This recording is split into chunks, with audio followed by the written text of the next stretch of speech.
Child, another day, another scammer. Here's Greg Parker, aka Big Business, from Instagram. He's a real estate guru and entrepreneur.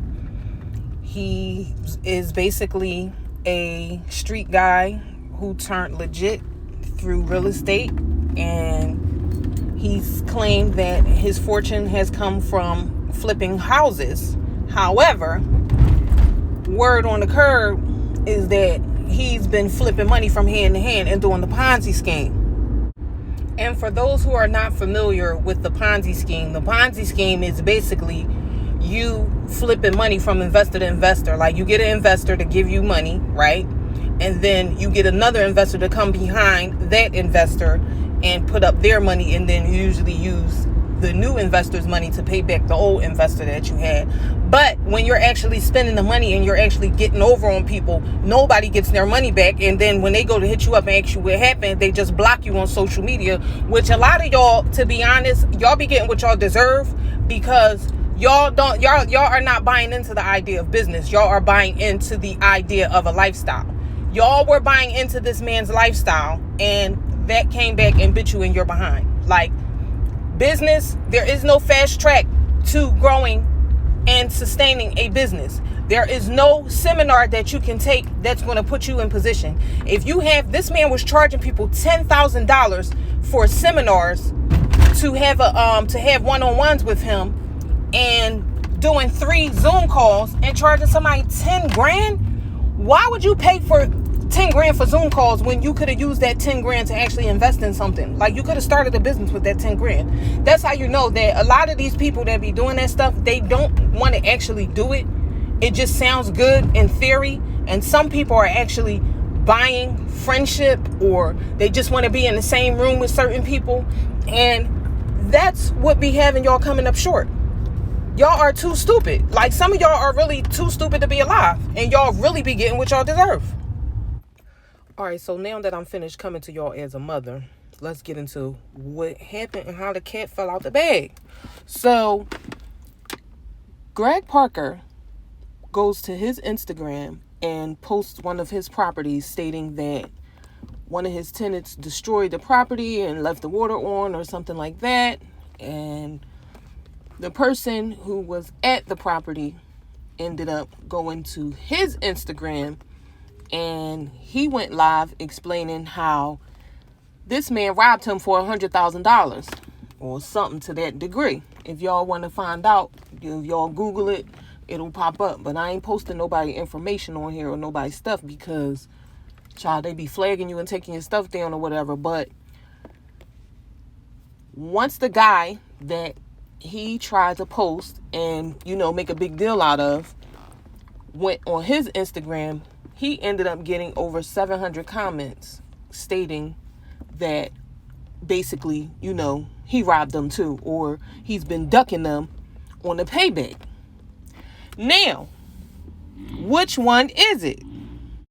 Because, once one person go live, then everybody start going live and telling their side of the story. And he was going live with some other guys. I don't know who they are, but he goes live with these other guys basically trying to explain what happened and, what happened with this guy's money and why this guy is saying that you owe him and hundreds of other people millions of dollars.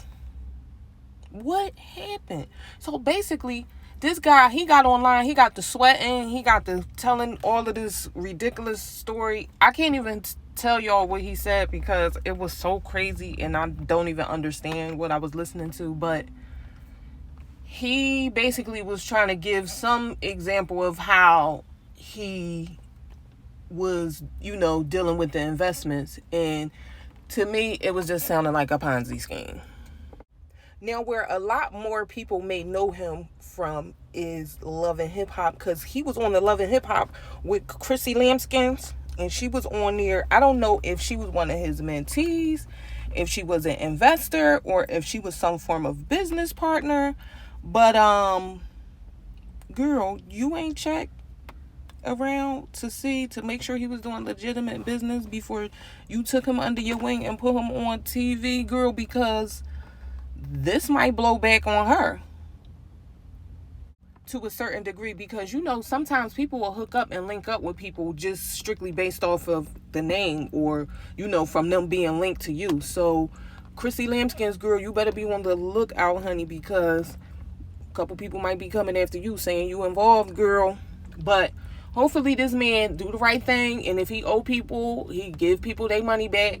And one thing about black people, they ain't too fine and too keen on suing people, which y'all really do need to get with the program and start suing people, because when people just think they could just take something from you and it's your hard-earned money, and a lot of times with people, it be their savings, it be like it be their whole savings or something real crazy like that, and they'll think they're making an investment, and then when they turn around and get burnt and then they don't have no money, no savings, no nothing, that's really messed up.